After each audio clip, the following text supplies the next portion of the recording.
numéro 8. France Bleu Provence matin. Il est 7h48. Mohamed Lakila, député En Marche des Bouches-du-Rhône, est votre invité, Thibaut Maisonneuve. Bonjour Mohamed Lakila. Bonjour. Merci d'être sur France Bleu Provence, en direct, également en Facebook Live. C'est pas facile d'appartenir à la majorité en ce moment, non ? Vous êtes un peu bousculé. Écoutez, il y a une colère aujourd'hui qui s'exprime dans la rue et je crois qu'il faut l'entendre. Mais il faut surtout expliquer à tous ces gens qui sont en colère. Et y répondre peut-être. Oui, répondre bien évidemment, mais surtout expliquer aussi à quoi sert l'impôt, à quoi servent les taxes. Je vais prendre un exemple très vite. Sur 1 000 € d'impôts que vous payez, il y a 250 € qui vont à l'éducation, à la recherche, il y a 200 € qui vont à la défense et à la sécurité des Français, il y a 130 € qui vont au développement des territoires, 110 € à la solidarité et 110 € à la dette. Vous parlez de quelle taxe ? Parce que, le vrai problème, c'est que quand on paye une taxe sur le carburant, et on l'apprend jour après jour, il n'y a qu'une infime partie qui est destinée à la transition écologique, et vous venez d'en faire la démonstration. Je vous parle d'un budget global. Ouais. Les Français, ils ne vivent pas simplement sur des petits budgets global. Le budget carburant, c'est pas un petit budget. Nous sommes en train de le voter à l'Assemblée nationale. Il a été il n'est pas encore complètement voté puisqu'il y aura la navette avec le Sénat.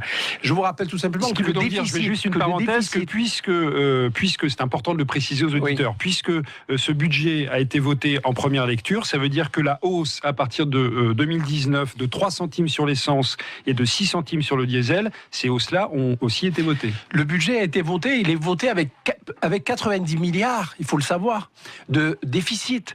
Et qu'est-ce qu'on fait pour réduire ce déficit ? Les Français, si on leur demande demain de rogner sur l'éducation et la recherche, ils diront non. Si on veut rogner sur la police, sur la justice, ils diront bien évidemment non. Si on veut rogner sur l'éducation, sur les écoles, sur le développement de classe, ils diront non. Aujourd'hui, un budget qui est là, c'est quoi ? C'est d'abord une baisse des prélèvements obligatoires de 6 000 €, de 6 000 milliards d'euros avec la baisse de la taxe d'habitation, les cotisations chômage, maladie et l'exonération des cotisations sur les heures supplémentaires. Ouais. C'est ça la vérité. Et qu'est-ce qu'on fait aujourd'hui ? On essaye de favoriser le travail, bien évidemment, et en renforçant l'attractivité de notre pays. Beaucoup d'entreprises sont parties, il faut les faire revenir. Il faut aussi protéger les Français et les protéger socialement, avec l'augmentation du minimum vieillesse, avec l'augmentation d'allocations adultes handicapés. Le problème aujourd'hui, c'est un manque, nous semble-t-il, enfin on entend bien la contestation autour de nous, un manque effectivement d'explication sans doute, de lisibilité aussi dans les taxes qu'on paye. Il faut qu'on explique davantage. Comment on sort de cette impasse, Mohamed Lakila, d'abord, il faut expliquer davantage. Est-ce que vous appelez les manifestants à arrêter les manifestants, Attendez, on a cette liberté, heureusement, dans ce pays, de pouvoir manifester. Ouais. Ce qu'il faut faire, c'est manifester d'abord, tout simplement en respectant les lois. En respectant la loi, les lois, regardez ce qui se passe à l'île de la Réunion, regardez ce qui s'est passé la semaine dernière. Donc vous appelez les manifestants à libérer les barrages ? Qui manifestent, qui portent des brassards, qui portent un gilet jaune, mais en allant travailler tout simplement et en empêchant les gens d'aller travailler. Manifester en allant travailler. Voilà, parce qu'on va voir ce qui va se passer sur le plan de campagne. Ils sont en colère, les commerçants. Il y a des gilets jaunes en effet qui appellent à bloquer les centres commerciaux des Bouches-du-Rhône à partir de il est hors de question de les bloquer. Moi je le dis tout simplement, qu'ils aillent manifester, qu'ils aillent faire leurs courses, pourquoi pas, avec un gilet jaune.